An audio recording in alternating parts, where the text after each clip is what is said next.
ಗುರೂಜಿ, ಈಗ ಒಂದು ಸ್ಥಳಕ್ಕೆ ಬಂದಿದ್ದೀವಿ. ಆ ಸ್ಥಳದಲ್ಲಿ ಬೋರ್ ಪಾಯಿಂಟನ್ನು ಸಹ ನೋಡಬಹುದು ನೀವು. ಹಾಗೆ ಇಲ್ಲಿ ಎಷ್ಟು ಅಡಿಗೆ ನೀರು ಸಿಗುತ್ತೆ ಅಂತ ಸಹ ನೋಡಿ. ನಮ್ಮ ಅಂಜನದಲ್ಲಿ ಈಗ ನಾವು ಒಂದು 5 ಅಡಿ ಮುಂದೆ ಬಂದಿದ್ದೀವಿ. ಈಗ ಇಲ್ಲಿ ಒಂದು ಪಾಯಿಂಟ್ ಇದೆ ಸುಮಾರು ನೋಡಿ. ಇಲ್ಲಿ ಇದರಲ್ಲಿ ನೋಡಿ ಕಾಣಿಸ್ತಾ ಇದೆ ನೋಡಿ. ಈಗ ಸುಮಾರು ಒಂದು 176 ಅಡಿಗೆ ಸಿಗ್ತಾ ಇದೆ.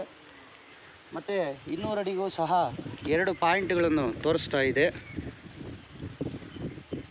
ಈ ಅಂಜನದಿಂದ ಈ ವಿಡಿಯೋದಲ್ಲಿ ಹಾಗೆ ಮುಂದೆ ನಾವು ಮತ್ತೆ ಇನ್ನೂ ಮುಂದಕ್ಕೆ ಹೋಗ್ತಾ ಇದ್ದೇವೆ. ಅಲ್ಲಿ ಸಹ ಪಾಯಿಂಟ್ ಇದೆಯಾ ಅಂತ ನೋಡ್ತಾ ಇದ್ದೀವಿ. ಈಗ ಇಲ್ಲಿ 200 ಅಡಿಗೆ ತೋರಿಸ್ತಾ ಇದೆ. ಹಾಗೂ 254 ಅಡಿಗೆ ಈ ಜಾಗದಲ್ಲಿ ತೋರಿಸ್ತಾ ಇದೆ. ನೀವು ಇಲ್ಲಿ ಮಾರ್ಕ್ ಮಾಡ್ಕೊಬೋದು. ಈ ಜಾಗ ಮಾರ್ಕ್ ಮಾಡಬಹುದು.